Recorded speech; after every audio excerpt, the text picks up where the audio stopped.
الحمدللہ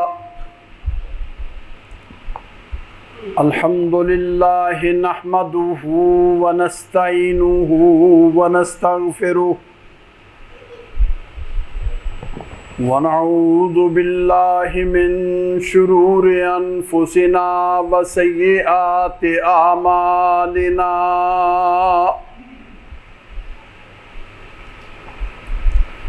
من يهده الله فلا مضل له ومن يضلل فلا هادي له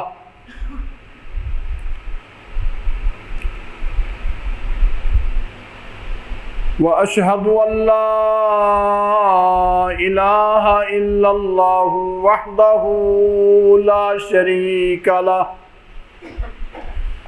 وأشهد أن محمدًا عبده ورسوله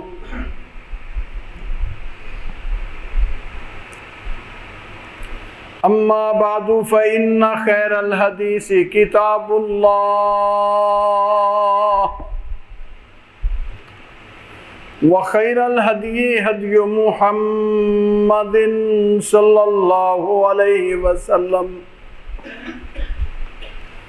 وشر الأمور محدثاتها وكل محدثة بدعة وكل بدعة ضلالة وكل ضلالة في النار۔ ان دنوں میں اللہ رب العزت نے مسلمانوں کے لیے کئی خوشیاں اور کئی نعمتیں اکٹھی کی ہیں جن کا اظہار ہمیں اپنے ماحول میں قدرے نظر آ رہا ہے۔ ایک طرف تو یوم آزادی 14 اگست وہ آنے والا ہے اور جشن آزادی اور آزادی کی خوشی منانے کے لیے چار سو اس کے رنگ نظر آتے ہیں، بلڈنگوں پر چراغاں کیا جا رہا ہے، جشن منانے کے انداز مختلف طریقوں سے وہ چوکوں چوراہوں میں نظر آتے ہیں۔ کوئی شبہ نہیں، آزادی اللہ رب العزت کی نعمتوں میں سے بہت بڑی نعمت۔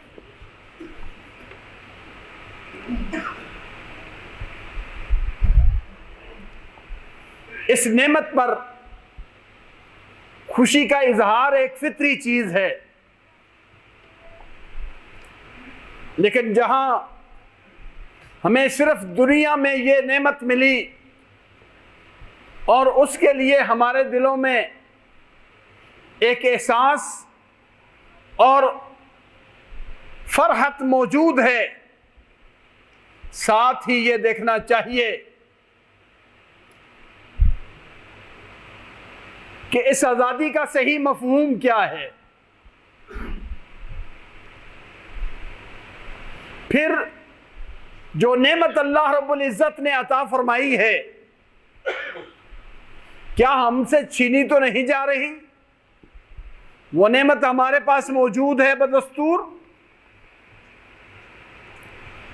اس نعمت آزادی کے تقاضے کیا تھے؟ کیوں آزادی حاصل کرنے کے لیے جد و جہد کی تھی؟ کیا وہ مقاصد حاصل ہو گئے ہیں؟ یہ باتیں بھی اپنی طرف ایک بہت اہمیت والی ہیں۔ ان دنوں میں ہمیں یہ سوچ و فکر کرنا چاہیے اور اپنا محاسبہ کرنا چاہیے، دیکھنا چاہیے تاکہ منزل کی طرف جاتے ہوئے ہمارا رستہ ہم سے بھٹک نہ جائے۔ جہاں یہ ایک نعمت ہے وہاں اللہ رب العزت کی ان دنوں میں اور بھی بڑی نعمتیں ہیں، اور وہ ہے ایسے دن آنے والے ہیں جو پورے جہان میں پورے دنوں میں سب سے اعلیٰ اور سب سے فضیلت والے دن ہیں. ان میں وہ انعامات اللہ رب العزت نے رکھے ہیں جو آپ تصور بھی نہیں کر سکتے. کیا ان دنوں کا احساس بھی ہمارے دلوں میں ہے؟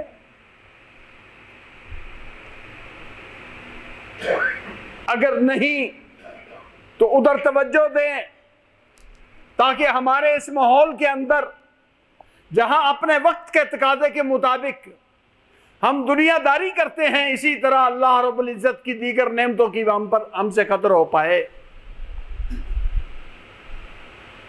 اور وہ دن ہیں ذی الحجہ کے چاند طلوع ہونے کے بعد شروع ہونے والے. ایسے عظیم دن ہیں کہ ان دنوں جیسے پورے سال میں دن نہیں، اور ان کی عظمت بڑی عظیم عظمت ہے. جو اللہ رب العزت اپنے بندے کو ان دنوں میں نعمتیں عطا فرماتے ہیں، وہ نعمتوں کو آپ اپنے تصور میں لائیں تو حیران ہوں کہ کسی اور ذریعے سے وہ نعمتیں ملنی ممکن ہی نہیں. آزادی کی خوشی بھی ان نعمتوں کے اندر ملاتے ہوئے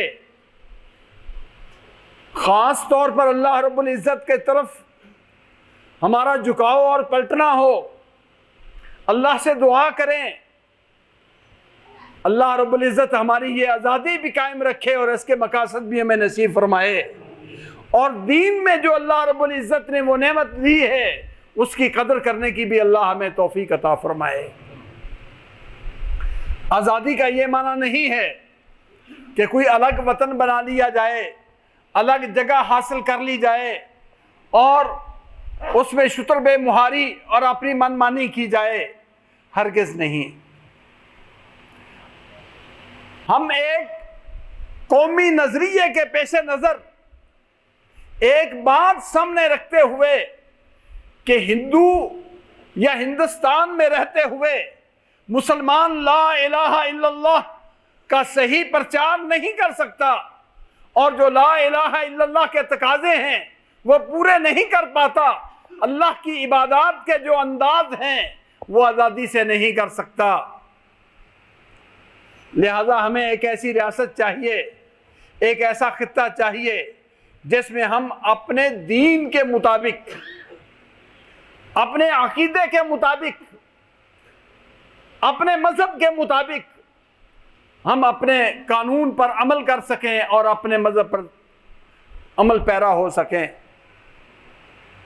یہ آزادی کا مفہوم تھا اور یہ آزادی کا مقصد تھا، یہ آزادی کی بنیاد تھی کہ ہم اس لیے آزاد ہونا چاہتے ہیں کہ اللہ رب العزت کی عبادت کرنے میں، اللہ کے دین کو دنیا میں نافذ کرنے میں، اللہ کے دین پر عمل کرنے میں ہمیں کوئی روک ٹوک نہ ہو، اور ہم سب دینوں سے آزاد ہو کر ایک اسلام کے دین کے اوپر چلیں. اور یہ وہ آزادی ہے جو حقیقت میں انبیاء کرام کی تعلیمات کا ایک حصہ اور ایک پیغام ہوتا ہے. جب پیارے حبیب صلی اللہ علیہ وسلم کے ساتھی دائیں بائیں جہاد کے لیے نکلے ہیں، لوگوں نے پوچھا عرب کے صحراؤں سے اٹھ کے کیوں نکل آئے ہو، کدھر آ گئے ہو؟ تمہیں پیسہ چاہیے، تمہیں دولت چاہیے، دنیا کے وسائل چاہیے، دنیا کے اسباب چاہیے؟ کہا نہیں، اس لیے نہیں آئے. ہم اس لیے نکلے ہیں لنخرج العباد من عبادت العباد الى عبادت رب العباد. مسلمان جرنیلوں کا یہ کلمہ، مسلمان سپاہیوں کا یہ کلمہ آج بھی سنہری حروف سے لکھا ہوا ہے، آج بھی تاریخ کے اندر چمکتا ہے. ہم کسی وطن کے لیے نہیں لڑتے، ہم کسی خطے کے حصول پہ راضی نہیں ہوتے.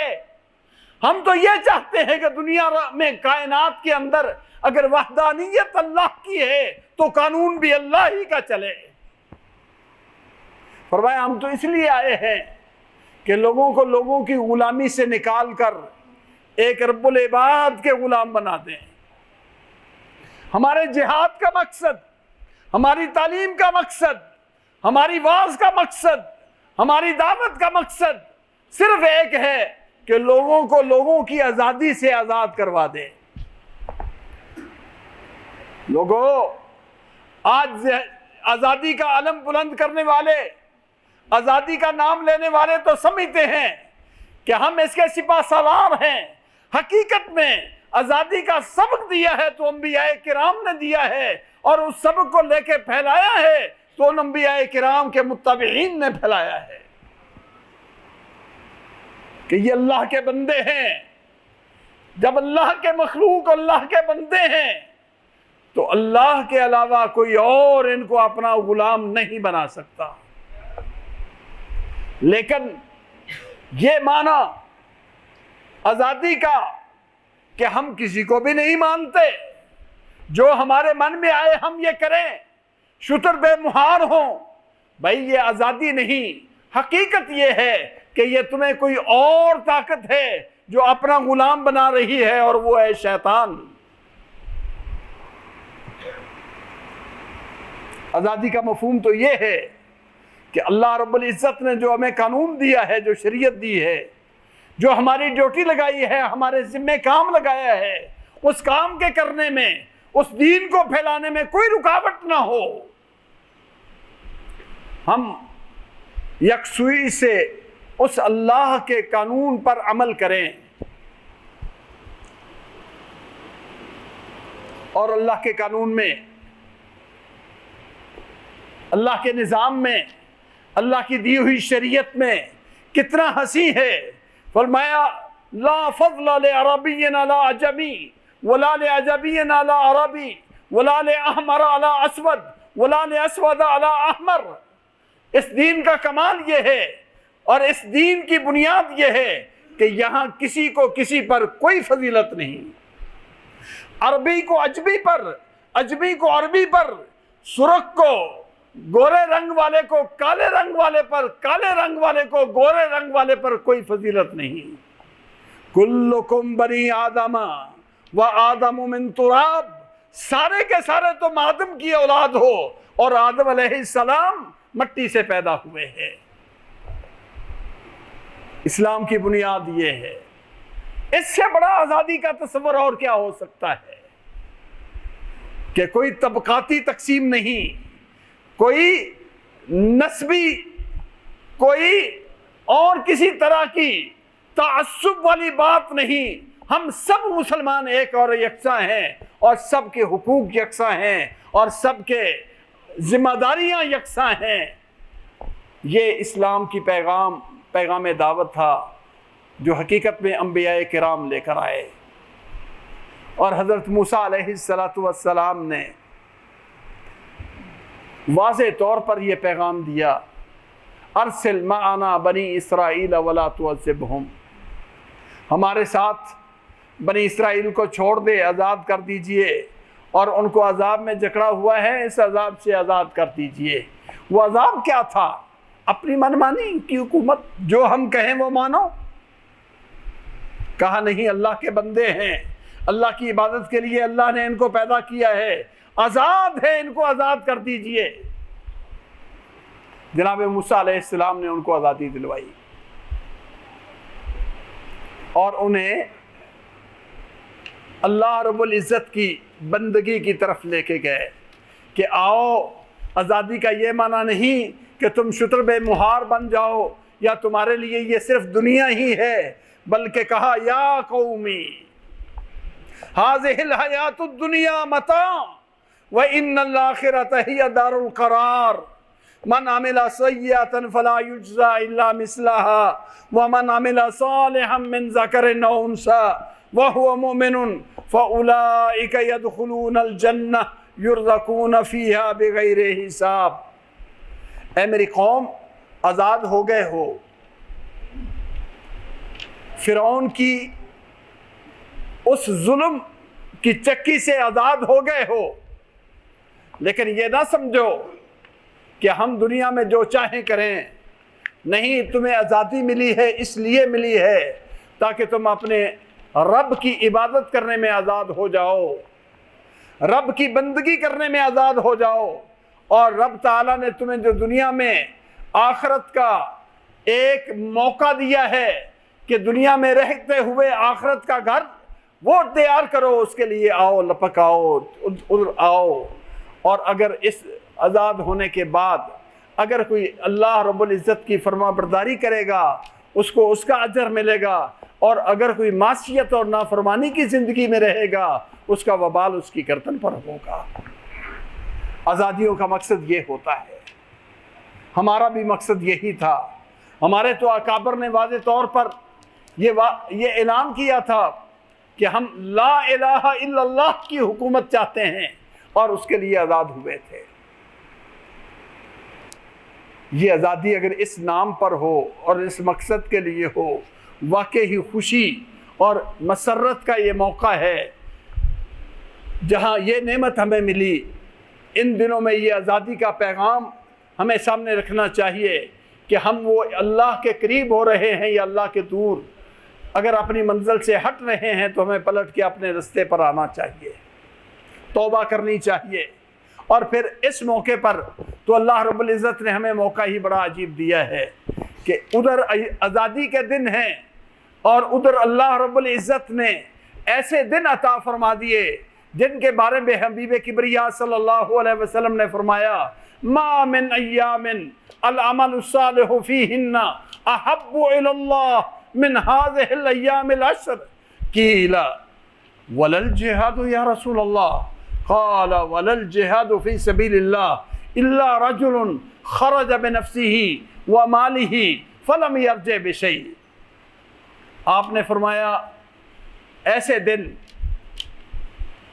جو اللہ رب العزت نے یہ دن بنائے ہیں عشرہ ذی الحجہ کے، ما من ایام، دنوں میں کوئی اور دن ایسے نہیں، العمل الصالح فیہن احب الی اللہ من هذه الايام، جن دنوں میں اللہ رب العزت کو نیکی والا عمل زیادہ پسندیدہ ہو، زیادہ محبوب ہو، ان دنوں سے بڑھ کر اور اللہ کو کوئی دن زیادہ محبوب نہیں. صحابہ کرام جانتے تھے کہ اللہ کی راہ میں جہاد کرنا بہت بڑی نیکی ہے. عرض کی یا رسول اللہ صلی اللہ علیہ وسلم، اللہ کی راہ میں جہاد کرنا بھی ان دنوں کے علاوہ باقی دنوں میں وہ ان دنوں کی نیکی کے برابر وہ بھی نہیں؟ فرمایا جہاد بھی ان دنوں کی نیکی کے برابر نہیں.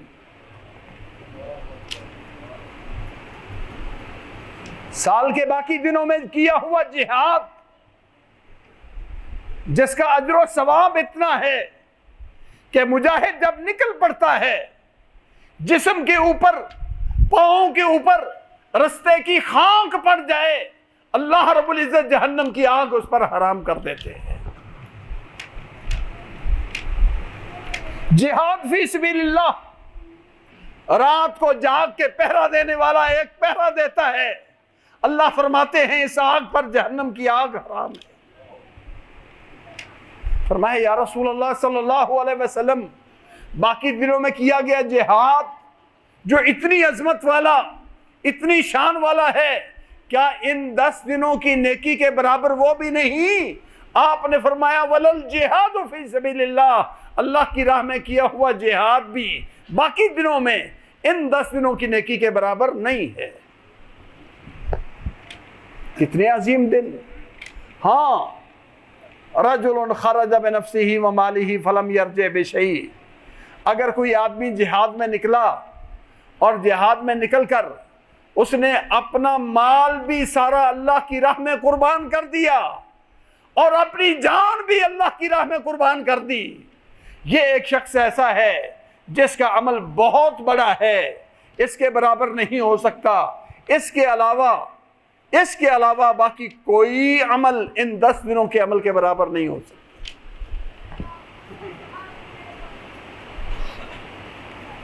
جو آیات سورہ فجر کی میں نے پڑھی ہیں والفجر وليال عشر والشفع والوتر واللیل اذا یسر هل فی ذلک قسم لذی حجر. فجر کی قسم، مجھے 10 راتوں کی قسم، مجھے طاق کی قسم، مجھے جفت کی قسم،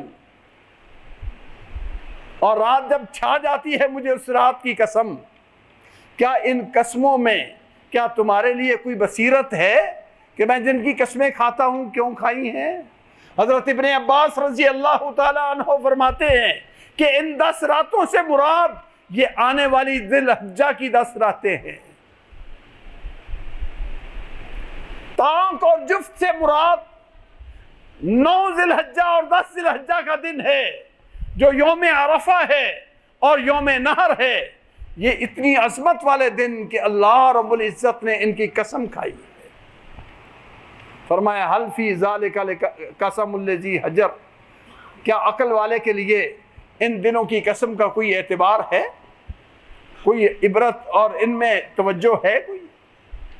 میرے بھائیوں، ہم معمولی چیزوں پر تو بڑی ہماری سبقت اور دوڑ لگ جاتی ہے، لیکن اللہ رب العزت کی طرف سے جو خزانے بھی کھلتے ہیں اور ہم ان کی قدر و وقت نہ جاننے کی وجہ سے ان کو نظر انداز کر دیتے ہیں اور خسارے میں رہ جاتے ہیں.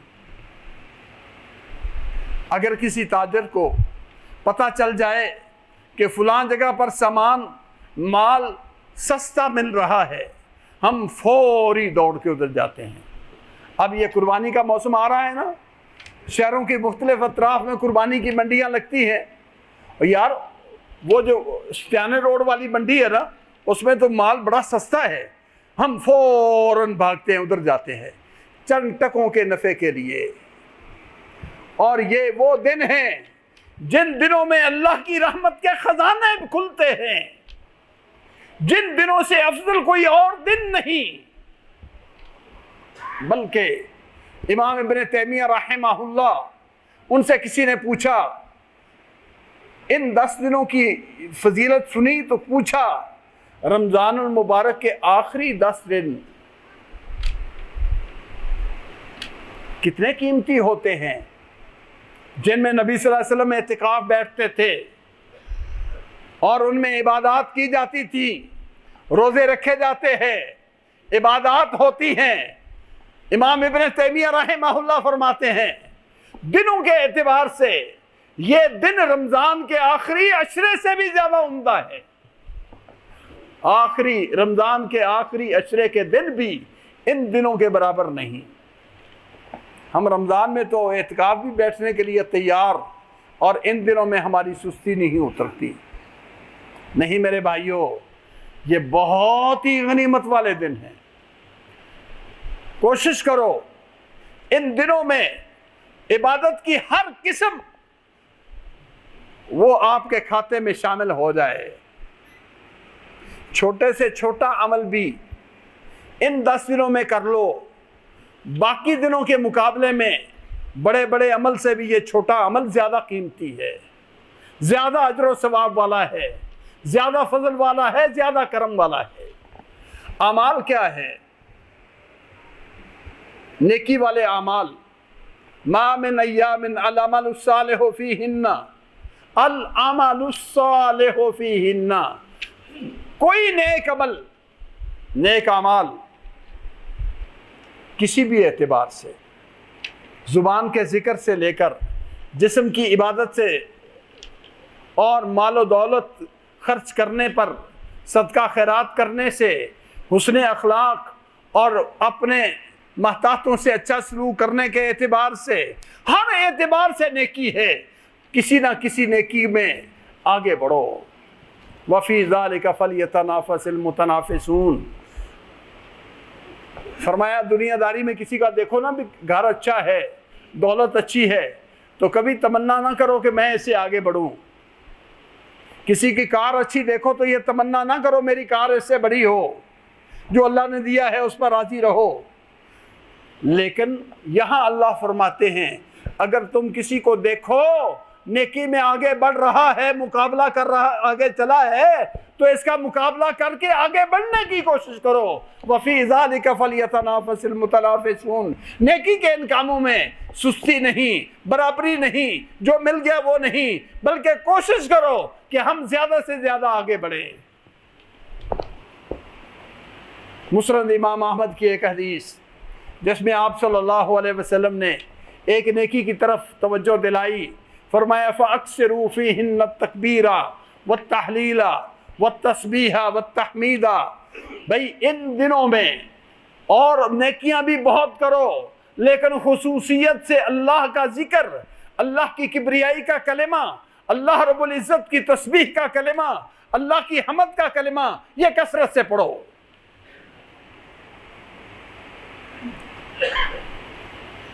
کیوں؟ ایک طرف تو بیت اللہ کی فضاؤں میں ان دنوں میں جانے والے تلبیہ توحید کا کلمہ پڑھتے ہوئے جاتے ہیں، تو تم بھی اپنے اپنے علاقے میں تلبیہ تو نہیں لیکن اس کے ساتھ اللہ کی حمد کے بول کے کلمے وہ اونچی آواز سے پڑھو۔ آج کل ہم تو بالکل اس بارے میں عجیب ہو گئے، اگر کسی کو یہ بات کہی جائے کہ بازار میں اونچی اللہ اکبر کہو تو کہتا ہے لوگ کہیں گے ملا ہے۔ حضرت ابو ہریرہ رضی اللہ تعالی عنہ، حضرت ابن عمر رضی اللہ تعالی عنہ کانا یخرجان الی السوق، بازاروں میں جاتے اور ان 10 دنوں میں بازاروں کے اندر اونچی آواز سے تکبیرات پڑھتے، اونچی آواز سے اللہ کا نام بلند کرتے، اور جب لوگ ان کی آواز سنتے تو وہ بھی اپنی اپنی جگہ پر تکبیرات پڑھنی شروع کر دیتے۔ یہ صحابہ کا رویہ تھا، یہ نبی صلی اللہ علیہ وسلم نے صحابہ کو سکھایا تھا، یہ آپ صلی اللہ علیہ وسلم کا رویہ کہ اس 10 دنوں میں تکبیرات کثرت سے پڑھی جائیں، اور وہ یہ نہیں کہ صرف مسجد کی حد تک ہی، بلکہ بازاروں میں اور اپنے کاموں میں اور اپنے گھروں میں یہ کثرت سے یہ کلمہ تکبیرات کا یہ پڑھا جائے۔ اور تکبیرات کے لیے کلمہ اللہ اکبر، اللہ اکبر، لا الہ الا اللہ واللہ اکبر، اللہ اکبر وللہ الحمد، یا کوئی بھی صرف اللہ اکبر، یہ تحلیل ہے، یہ پڑھنے چاہیے، ان کا اہتمام کرنا چاہیے، مسجدوں میں بھی، نمازوں کے بعد بھی، چلتے ہوئے رستوں میں بھی، گھروں میں بھی، بازاروں میں بھی۔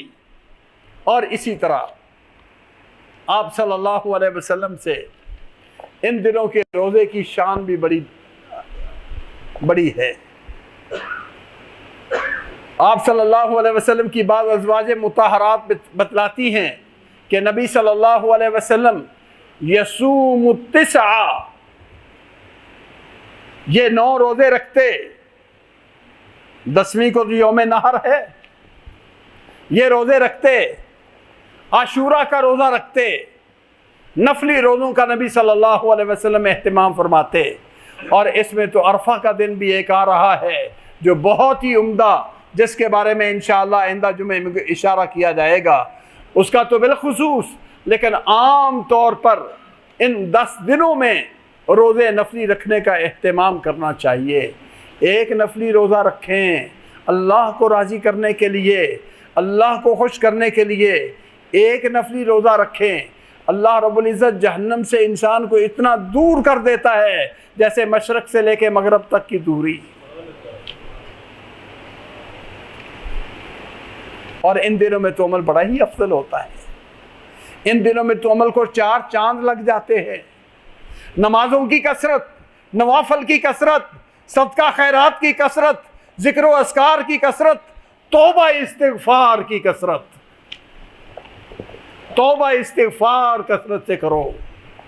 حقیقت یہ ہے کہ واقعتاً ہی توبہ بہت عظیم نیکی ہے، اور اللہ اس نیکی سے، اس عمل سے بہت راضی ہوتے ہیں، بہت راضی ہوتے ہیں۔ اللہ کو خوش کرنے والے اعمال، اللہ کو راضی کرنے والے ہمیشہ ہی سے وہ اعمال جو بہت اللہ کو پسند ہیں، ان میں ہے بندے کی سچے دل سے توبہ کرنا۔ آپ صلی اللہ علیہ وسلم نے فرمایا اللہ رب العزت بندے کی توبہ سے بڑے راضی ہوتے ہیں۔ اور بندو، اگر تم توبہ کرنی چھوڑ دو، استغفار کرنا چھوڑ دو، اللہ تمہیں لے جائے، تمہاری جگہ پر ایسی قوم لائے یذنبون ثم یتوبون، ان سے گناہ ہوں اور وہ اللہ سے توبہ کریں۔ اللہ کو یہ توبہ اتنی پسند ہے، بلکہ آپ نے فرمایا اتنی پسند ہے، اتنی توبہ پسند ہے۔ ایک آدمی جنگل بیابان میں سفر کر رہا ہے، سواری کے اوپر تنہا اکیلا ہے، اپنی سواری کے اوپر کھانے پینے کی چیزیں بھی رکھی ہیں، جنگل بیابان میں سفر کرتے ہوئے تھک ہار گیا، ایک جگہ پر سونے کے لیے مجبور ہو گیا۔ سامان چھوڑا، سواری چھوڑی، وہی لیٹ گیا، نیند غالب تھی، سو گیا، بے خبر ہو گیا۔ سواری اٹھی اور وہاں سے چلی گئی۔ جب اسے ہوش آئی، جاگ آئی، بیداری ہوئی، دیکھا سواری نہیں ہے، میرا کھانے کا سامان اسی کے اوپر، پینے کا پانی اسی کے اوپر۔ اب اس جنگل میں نہ کھانے کی کوئی چیز، نہ پینے کی کوئی چیز، اور سوائے ہر طرف دہشت اور خوف کے کوئی یہاں انسان بھی نہیں سنائی دیتا۔ اپنی سواری کو ڈھونڈنے کے لیے دائیں بائیں ادھر ادھر گیا، سواری نہیں ملی۔ موت کا یقین کر لیا کہ اب تو موت ہی ہے، مرنا ہی ہے۔ آیا تھک ہار کے اسی درخت کے نیچے بیٹھا کہ چلو یہی بیٹھے بیٹھے موت آ جائے گی۔ موت کے انتظار میں وہاں بیٹھ گیا، پھر نیند غالب آ گئی، پھر سو گیا۔ جب سو گیا تو اللہ رب العزت نے اپنی رحمت سے وہ سواری پر وہاں دوبارہ بھیج دی، سامان بھی اسی طرح محفوظ، پینے کی چیزیں بھی اسی طرح محفوظ۔ سواری آئی، وہاں بیٹھ گئی، اس کی آنکھ کھلی، دیکھتا ہے میری سواری وہاں موجود ہے اور میرا سامان بھی سارا وہاں موجود ہے۔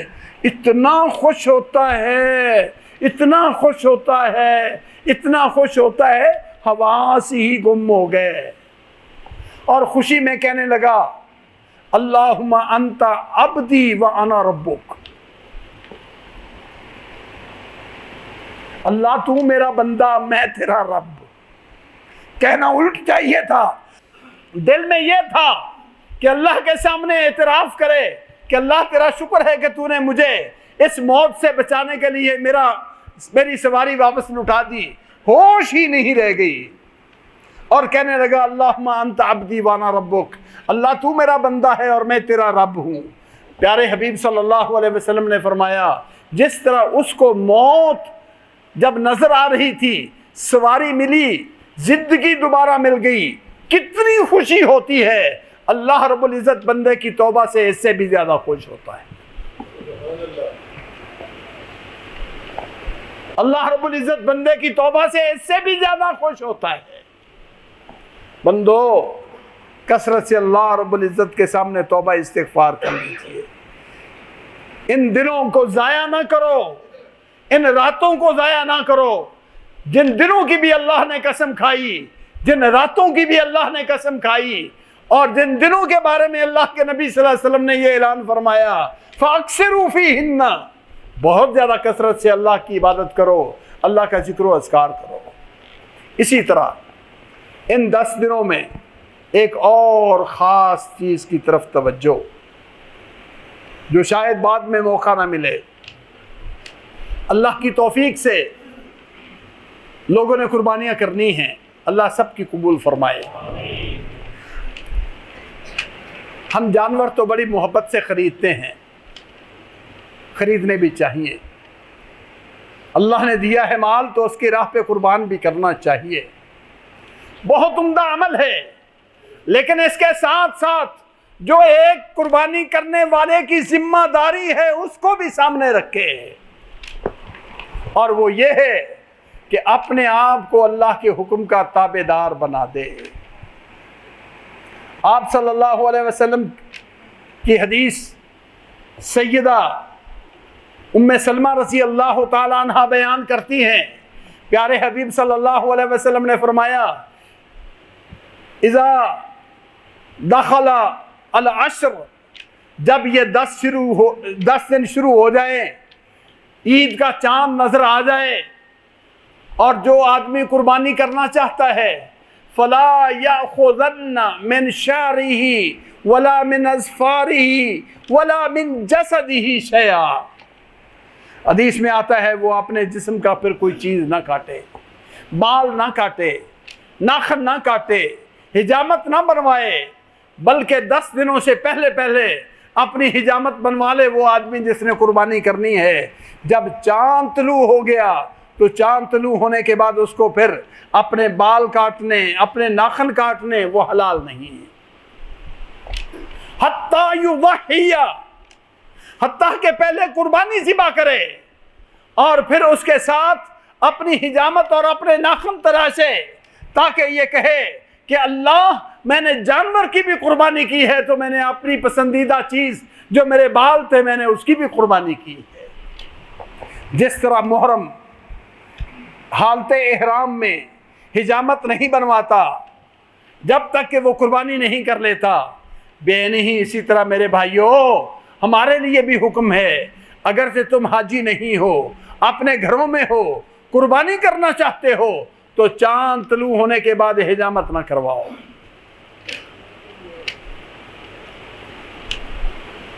اپنے ناخن نہ تراشو، اپنے جسم کی کانٹ سانٹ کرنا چھوڑ دو، یہ اللہ کے لیے ترک کرنا ہے، مشابہت اختیار کرنی ہے حاجیوں کے ساتھ۔ اللہ کرے ہمیں بھی جلد موقع مل جائے اس عمل کی ادائیگی کا، یہ قربانی کرنے والے سے مطلوب ہے، کیونکہ اس ہفتے کے دوران چاند طلوع ہو جائے گا اللہ کی رحمت سے۔ آج غالباً 27 تاریخ ہے تو 2-3 دنوں کے بعد چاند طلوع ہونے والا ہے، اس لیے احباب کی توجہ اس بات کی طرف کہ اپنی حجامت کی طرف توجہ دو، اگر حجامت کی ضرورت ہے تو حجامت کروا لو۔ چاند طلوع ہونے کے بعد قربانی کرنے والے شخص کے لیے حبیب کبریا حضرت محمد صلی اللہ علیہ وسلم نے اسے منع کر دیا ہے۔ پھر حجامت نہیں کروانی، پھر یہ نہیں کہنا کہ جی میری منہ کے اوپر بال زیادہ ہیں، فلاں زیادہ ہے، ایسا ہے، نہیں۔ زینت وہ جو زینت محمد کریم صلی اللہ علیہ وسلم کی غلامی کا منظر پیش کرے، آپ کی فرما برداری کا منظر پیش کرے، اللہ کے ہاں بھی وہ پسند، بندوں کے ہاں بھی وہ پسند۔ یہ ان 10 دنوں کے اعمال میں خصوصی طور پر اللہ توفیق دے روزے رکھو، اللہ توفیق دے زیادہ نفل و نوافل پڑھو، فرائض کی پابندی کرو، فرائض کی پابندی کرو۔ فرائض کی پابندی کے بغیر اللہ رب العزت کا قرب نصیب نہیں ہوتا۔ اور نفلی عبادات مالی اعتبار سے، قولی اعتبار سے، بدنی اعتبار سے، حسن اخلاق کے اعتبار سے، حسن کردار کے اعتبار سے جو بھی عبادت اور نیکی ہے وہ ان 10 دنوں میں حاصل کرنے کے لیے پوری کوشش کرو، پوری جد و جہد کرو۔ اللہ رب العزت ہم سے راضی ہو جائے، ہمیں توفیق بھی عطا فرمائے۔ اور توبہ استغفار، جس کی طرح میں نے کہا یہ بہت ہی عظیم اللہ کو خوش کرنے والا عمل ہے۔ اللہ سے اپنی کوتاہیوں کا اعتراف کر کے توبہ کر لیں، اپنے ملک کے بارے میں، اپنی آزادی کے بارے میں بالخصوص اللہ کے سامنے دعا کریں۔ اللہ ہمارے ملک کی طرف پورے اعداء کی، پورے دشمنوں کی نظریں جمی ہوئی ہیں، اللہ اس ملک کی حفاظت فرمانا، ہماری حفاظت فرمانا۔ وہ نظریہ پاکستان جس کی وجہ سے اللہ ہم نے یہ ملک لیا تھا، ہمیں وہ نظریہ آنکھوں دیکھنے کی توفیق بھی عطا فرما دے۔ اللہ اس ملک میں ایسے حالات پیدا ہو جائیں تیرا دین بلند ہو، تیرا نام اور تیرا کلمہ بلند ہو۔ ہم سے جو سابقہ کوتاہیاں ہو گئی ہیں اللہ ہمیں معاف فرما دے، اور آئندہ اللہ ہمیں اصلاح کی توفیق عطا فرما دے۔ اللہ ہماری باغ ڈور، ہماری حکمرانی ایسے لوگوں کو نصیب فرمائے جو اللہ کا ڈر دل میں رکھنے والے ہوں، اللہ اور اس کے رسول سے محبت کرنے والے ہوں، دین اسلام کے وفادار ہوں، ملک پاکستان کے وفادار ہوں۔ وآخر دعوانا الحمدللہ۔